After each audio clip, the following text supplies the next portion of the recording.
जीव यमराज के दर्शन तथा एक मुहूर्त में घोर नरकों की यातना को देखकर यमराज की आज्ञा से फिर मनुष्य लोक में आता है। यहाँ आने पर वह जीव पुनः अपने पूर्व शरीर में प्रवेश करने की इच्छा करता है, परंतु यमदूत उसे पास में बांधे रहते हैं। इस कारण वह क्षुधा दिशा के दुख सुख को सहता है और विकल होकर रोता है। तब मृत्यु के स्थान पर पुत्रों द्वारा दिए गए पिंड को और मरने के समय में दिए हुए दान को वह जीव खाता है।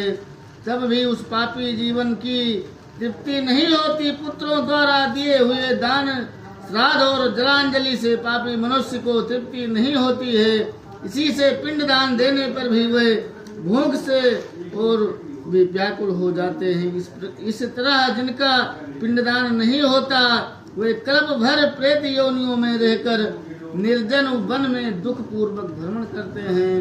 बिना भोगे कर्म का क्षय करोड़ों कल्प तक नहीं होता है और बिना यम की यातना भोगे जीवों को मनुष्य का जन्म भी नहीं मिलता है। इसी कारण पुत्र को 10 दिन तक पिंडदान करना चाहिए। हे गरुण, उस पिंड के प्रतिदिन 4 भाग होते हैं।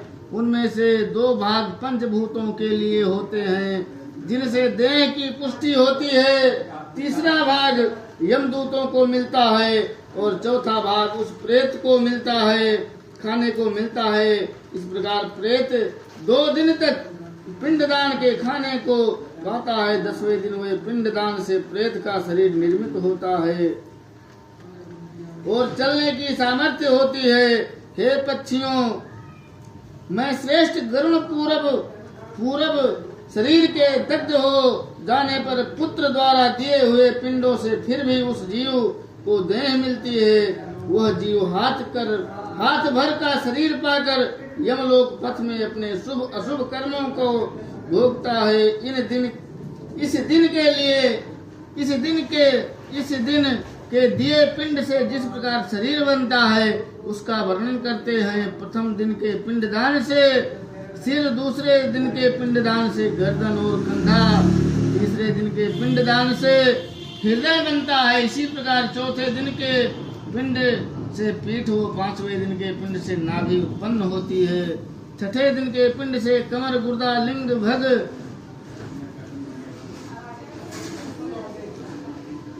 और मांस के पिंड आदि 7वें दिन के पिंड से हड्डियां आदि बन जाती हैं और 9वें दिन के 2 पिंडों से जंघा और पैर उत्पन्न होते हैं। ये नीचे रख देना जो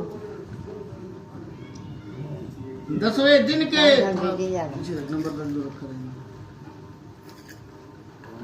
उत्पन्न होती है। 10वें दिन के पिंड से उस देह में क्षुधा, तृषा और उत्पत्ति होती है।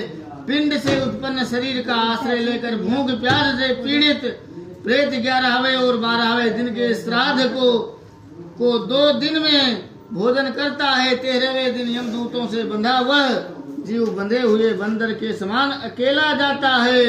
हे गरुण, बैतरणी को छोड़कर केवल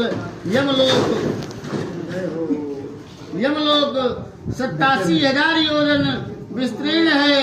अब इस जीवन को प्रतिदिन 24 घंटों में क्रमश 247 योजन यमदूतों के संग निरंतर चलना पड़ता है। चलने वाले मार्ग के अंत में 16,000 पड़ते हैं। उनको लांघ कर तब धर्मराज के नगर में वह पापी जीव पहुंचता है। उन नगरों के नाम क्रमशः हैं। पहला सौम्यपुर, दूसरा शौर्यपुर, नगेंद्र भवन, गंधर्व, सोलागम, क्रोच, क्रूरपुर, विचित्र भवन, ब्रह्मपद, दुखद, नाना, कंद्रपुर, 12वां सुतप्त भवन, 13वां रौद्रनगर, 14वां पयोवर्षण, 15वां सीताढ़, 16वां बहुभीति। इसके आगे यमपुर है। इस तरह यम के पास में बंधा हुआ वह पापी जीव मार्ग में रोता हुआ अपने घर को छोड़कर यमलोक को जाता है। बोलो विष्णु भगवान की जय, गरुड़ पुराण की